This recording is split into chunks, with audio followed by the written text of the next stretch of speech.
Okay. ఒక short video నేను ఒక విషయాన్ని చెప్పాలనుకుంటున్నాను. ఇప్పుడున్న ప్రెజెంట్ సిట్యుయేషన్స్‌లో యూట్యూబ్ యుగం అయిపోయింది ఇది. సో, బైబిల్ చదివినోళ్ళు, బైబిల్ చదవని వాళ్ళు రోల్ మోడల్స్‌గా పెట్టేసుకొని ఈయన బాగా మాట్లాడాడు, ఈయన నేను ఫాలో చేస్తాను, ఈయన్ని సబ్స్క్రైబ్ చేసుకుంటాను, ఆయన చెప్పేది సత్యమా కాదా అని గ్రహింపు లేకుండా సెలబ్రిటీ పాస్టర్స్ అని ఆ ముసుగులో కొంతమంది ఇంటెన్షనల్గా వాళ్ళు చేయాల్సింది చేస్తూ ఉన్నారు. నిజమైన వాక్యాన్ని బయటకు రాకుండా వాళ్ళు ప్రయత్నాలు చేస్తూ మనల్ని పిచ్చోళ్ళు చేస్తున్నారు. ఆ పిక్చర్లో సినీ హీరోస్కి ఉన్న ఫేమ్ ఎట్లాగో వాళ్ళు కూడా నాకు ఎంతమంది సబ్స్క్రైబర్స్ అని ఒకటే జ్ఞాపకం చేసుకోండి. వాళ్ళు మీకోసం చనిపోలేదు, వాళ్ళు మీ పాపాలను వాళ్ళ మీద వేసుకోలేదు.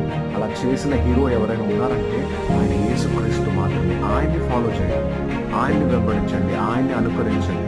God bless you.